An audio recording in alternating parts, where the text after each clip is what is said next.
long to grant those interviews, especially being that come here. You have to hear me. Is no longer alive. What's your reaction to this? Well, I listened to Gowon's interview with Charles and Agolo of Arise News. That's a television. That's why I said it should come. I listened to him, and I felt so sorry with the things he said. The reason being that at 91 years of age, I shouldn't be joining issues with him. But I remember that when Babangida launched his book and made revelations in that his book, I was on television again, I think it was Arise News, to speak on the fallout of that book launch, wherein I challenged Gowon to write his own book about the Civil War. Because Babangida stated clearly that the coup wasn't an Igbo coup. The Igbo people have suffered gravely because of that coup. A coup that was plotted to bring Aloy out of prison and make him president of Nigeria. The actors had written their books, and that was their common program. And the coup didn't succeed. And the Igbos have been put to the wall because of it. I felt that with Babangida's clear statement that it wasn't an Igbo coup, and he named Yorubas and Northerners that were part of that coup, it was a big relief to me, and I challenged Gowon to write his own book so Nigerians will read. So I was therefore disappointed that yesterday he granted an interview which showed the sign of dementia on his part. At 91, he appeared to have forgotten the things that happened. But some of us who worked with Ojukwu and interviewed him and got the records of what happened at that time disagree with all the things he said. One is that it was a big lie for him to say that the war was not against the Igbo people of Nigeria. What can be further from the truth? They said he was in Abeokuta. He wasn't in Abeokuta, and he heard about the insurrection in Abeokuta, and he was somewhere, and suddenly he saw how it ended. It snowballed into assassination of Ago Ironsi. That he wasn't part of the coup. He didn't know anything about it, but he later emerged as head of state after the coup, counter-coup was organized. That is somebody telling lies.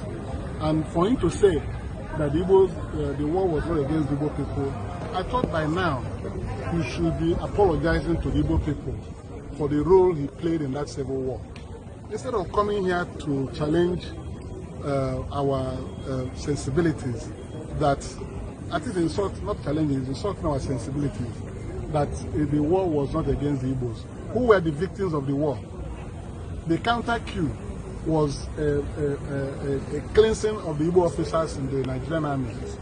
Igbo officers, you know, he couldn't say those who were killed from his own Plateau state or part of Nigeria in the counter-coup. He couldn't say that. So it was a reprisal coup against the Igbos, and Igbos were not only killed as military officers, their businesses were destroyed across Nigeria. And the Aburi Accord, which he has misrepresented in his interview, is the greatest travesty.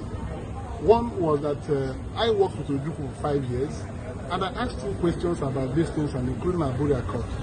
He told me that at Aburi, they all agreed to confederation.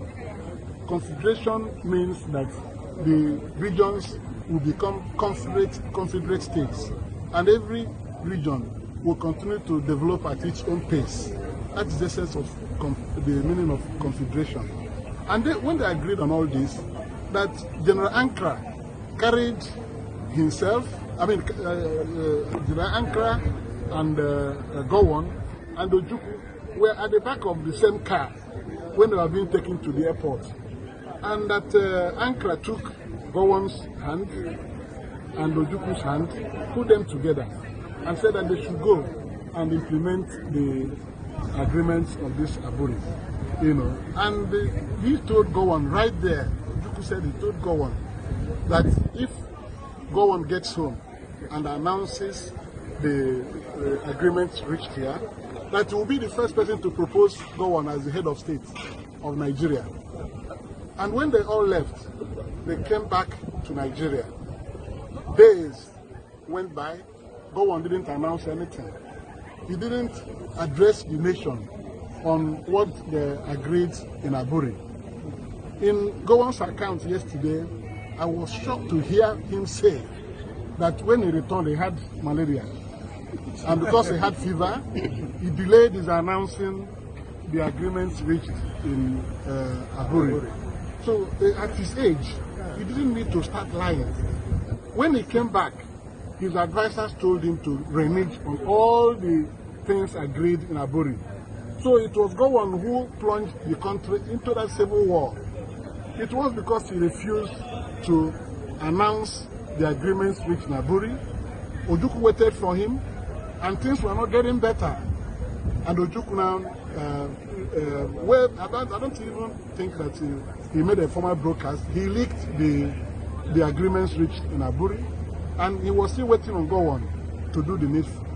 Gowon now said that if Ojukwu had not said the things agreed in Aburi, that I wouldn't be anywhere, that he would have said the same thing by himself, but if not for malaria that he was suffering.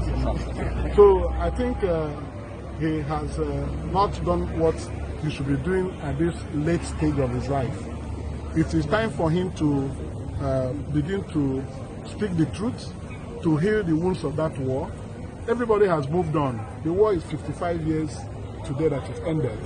But to come back at 91 years of age and tell these obvious lies means that he is not thinking about how to leave Nigeria in peace. He said he fought for Nigeria to be one. That's what he said. That the reason for fighting the civil war was to keep Nigeria as one. Is Nigeria one today? Nigeria is not one today. The president was in Benue yesterday, where people of his own zone are being slaughtered on a daily basis in the past years. So what has he done to make Nigeria a better country? So I think that I still challenge him again to write his own truthful account of what happened in Nigeria under his watch, so that truth is an open word, conscience is an open word, only the truth reveals. So he should stop running around. Let him come out boldly and say sorry to the Igbo people of Nigeria. Because remember, the coup brought out to Awolowo from prison. And instead of using Awolowo to unite Nigeria, he brought him and made him Federal Commissioner for Finance under his government. And they started driving economic policies that were aimed at exterminating the Igbos in Nigeria. So he was the person who laid the foundation for all these problems we're having. And he was the one who brought the Southeast, the Igbos and the Yorubas, at crossroads. Mistrust came in because Awolowo was released by Ojukwu after when the problem of Biafra was declared. So in trying to gather people, he now brought Gowon. Instead of uniting the country, he made him Federal Commissioner for Finance. He knows the purpose for that. And we have paid dearly for it. We don't want to be insulted more, because doing these things will aggravate our wounds. We want to bury the wounds of the past. So let him stop speaking. If he doesn't want to say the truth, let him go and write his own book, so that when he's no more, his book will be circulated and will be judged. Ojukwu is not alive to join issue with him. When Ojukwu was alive, he was talking. Gowon refused to talk. And now that he's talking, it's very unfortunate. T.Y. Danjuma is still alive. He was the one that led the arrest of Gowon, and his unfortunate, arrest and his unfortunate assassination. So I don't know what T.Y. will be thinking after hearing Gowon that he wasn't part of the coup, that he didn't know anything about what happened in Nigeria, and suddenly saw himself as head of state of Nigeria. How can somebody say this type of thing? So what is he trying to say for us to believe? So thank you very much.